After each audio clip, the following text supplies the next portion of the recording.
ಮೊದಲನೇದಾಗಿ ಮೂವಿಗೆ ಎಲ್ಲಿಂದ ಸ್ಟಾರ್ಟ್ ಮಾಡಿ ಯಾವ್ಯಾವ ಐಟಮ್ ಚೆನ್ನಾಗಿದೆ, ಯಾವ್ಯಾವ ಮೇನ್ ಎಲಿಮೆಂಟ್ಸ್ ಯಾವ್ದು ಹೇಳಬೇಕು ಅನ್ನೋದೇ ಗೊತ್ತಾಗಲ್ಲ. ಫ್ರಮ್ ದ ಸ್ಟಾರ್ಟ್ ಮಾಡಿದ್ರೆ DOP ವರ್ಕ್ ಚೆನ್ನಾಗಿದೆಯಾ ಅಂತ ಹೇಳಬೇಕಾ, ಇಲ್ಲ ಡೈರೆಕ್ಟ್ರದು ಡೈರೆಕ್ಷನ್ ಚೆನ್ನಾಗಿದೆಯಾ ಅಂತ ಹೇಳ್ಬಾರ್ದ, ಆಮೇಲೆ ಅಲ್ಲಿಂದ ಬಂದು ನಮಗೆ ಆ್ಯಕ್ಷನ್ ಬ್ಲಾಕ್ಗಳು ಚೆನ್ನಾಗಿದೆಯಾ ಅಂತ ಹೇಳಬೇಕಾ, ಅಥವಾ ಮೂರು ಜನ ಹೀರೋಯಿನ್ಗಳು ಅವ್ರದ್ದು ಎಲ್ಲರೂ ಇಟ್ಕೊಂಡು ಮೇನ್ ನನಗೆ ನಮ್ಮ ಜಡೇಶ್ವರು ಸಿನಿಮಾ ನೋಡ್ತಾ ಇರ್ಬೇಕಾದ್ರೆ ಹೇಳ್ತಾಯಿದ್ರು, ಸರ್ ಪ್ರತಿ ಫ್ರೇಮಲ್ಲೂ ಪ್ರೊಡ್ಯೂಸರ್ ಕಾಣ್ತವ್ರೆ ಅಂತ ಅಂದ್ಬಿಟ್ಟು. ಇಷ್ಟೊಂದು ಖರ್ಚು ಮಾಡಿ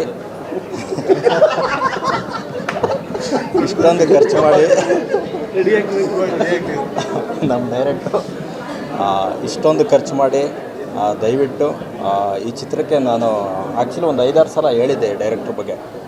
ಟ್ರೈಲರ್ ರಿಲೀಸ್ ಆದ ದಿನವೇ ಏನು ಇಷ್ಟೊಂದು ಬಜೆಟ್ ಮಾಡೋರಲ್ಲ ಈ ಸಿನಿಮಾಗೆ, ಎಷ್ಟಾಗಿರ್ಬೋದು ಇಂತೆಲ್ಲ ನಾವು ನಮ್ಮ ಟೀಮೆಲ್ಲ ನಾವು ಮಾತಾಡ್ಕೊಂಡಾಗ ಆವಾಗ ಗೊತ್ತಾಗಿದ್ದು ಈ ಸಿನಿಮಾಗೆ ಏನಕ್ಕೆ ಖರ್ಚಾಯಿತು ಅಂತ ಅಂದ್ಬಿಟ್ಟು. ದಯವಿಟ್ಟು ನಾವೆಲ್ಲ ಹೇಳೋದಕ್ಕಿಂತ ಹೆಚ್ಚಾಗಿ ನೀವೆಲ್ಲ ಬಂದು ನೋಡಬೇಕು ಸಿನಿಮಾಗಳನ್ನ.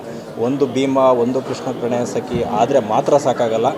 ದಯವಿಟ್ಟು ಮತ್ತೊಂದು ರೋನಿ ಆಗಬೇಕು, ಇನ್ನೊಂದು ಸಿನಿಮಾಗಳು ಬಂದಾಗಲೇ ನಮ್ಮ ಇಂಡಸ್ಟ್ರಿ ಇವತ್ತು ಬೇರೆ ಲೆವೆಲ್ಗೆ ಹೋದ ವರ್ಷ ಇತ್ತು ಅನ್ನೋದಕ್ಕಿಂತ ಹೆಚ್ಚಾಗಿ ಈ ವರ್ಷ ಈ ರೀತಿ ಇತ್ತು, ನೆಕ್ಸ್ಟ್ ವರ್ಷ ಇನ್ನೂ ಚೆನ್ನಾಗಾಗುತ್ತೆ ಅಂತ ಅಂದರೆ ಒಂದು ಭೀಮಾ, ಒಂದು ಕೃಷ್ಣ ಪ್ರಣಯ ಸಖಿ ಜೊತೆಗೆ ಒಂದು ರಾಣಿ ಸೇರಿಕೊಳ್ಳಿ ಅಂತ ಸರ್.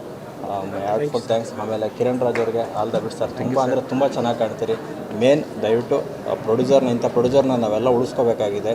ದಯಮಾಡಿ ಈ ಚಿತ್ರವನ್ನು ಬಂದು ನೀವು ನೋಡಿ ಏನು ಚೆನ್ನಾಗಿದೆ ಅಂತ ಅಂದ್ಬಿಟ್ಟು ನಾವೆಲ್ಲ ಏನಕ್ಕೆ ಕೇಳ್ದು ಅಂದ್ಬಿಟ್ಟು ನೀವು ಬಂದು ನೋಡೋವರೆಗೂ ನಿಮಗೆ ಗೊತ್ತಾಗಲ್ಲ. ದಯವಿಟ್ಟು ಈ ಸಿನಿಮಾ ಮಿಸ್ ಮಾಡಬೇಡಿ. ಯಾಕೆ ಅಂತಂದರೆ ಟೈಮ್ ಇರಲ್ಲ ಮೊದಲು ಥರ ನಿಮಗೆ ನೆಕ್ಸ್ಟ್ ವೀಕ್ ಹೋಗೋಣ, ನೆಕ್ಸ್ಟ್ ವೀಕ್ ಹೋಗೋಣ ಅಂತಂದರೆ ಇವಾಗ ಸದ್ಯದ ಪರಿಸ್ಥಿತಿಗಳಲ್ಲಿ ಕಷ್ಟ. ಯಾಕೆಂದರೆ ಥಿಯೇಟ್ರ್ ಉಳಿಸ್ಕೊಳ್ಳೋದು ಒಬ್ಬ ಡಿಸ್ಟ್ರಿಬ್ಯೂಟ್ರಾಗಿ ನನಗೆ ಗೊತ್ತಿರ್ತದೆ ಯಾವ ರೀತಿ ಕಷ್ಟ ಅಂತ ಅಂದ್ಬಿಟ್ಟು.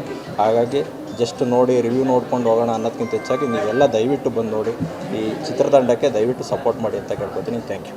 ಸ್ವಾದಿಷ್ಟತೆಯ ಸ್ವಾದ, ತಾಜಾತನದ ಆಹ್ಲಾದ, ಉತ್ತಮ ಆರೋಗ್ಯ ಮತ್ತು ಹೆಚ್ಚಿನ ರೋಗ ನಿರೋಧಕ ಶಕ್ತಿಯ ವೃದ್ಧಿಗೆ ಈಗ ನಿಮಗೆ ಸಿಗುತ್ತಿದೆ ಉತ್ತಮ ಗುಣಮಟ್ಟದ ಪೌಷ್ಟಿಕಾಂಶ. Shri Vaidik millet health mix. ಇದು ಸಿರಿಧಾನ್ಯಗಳ ಸಂಪತ್ತು.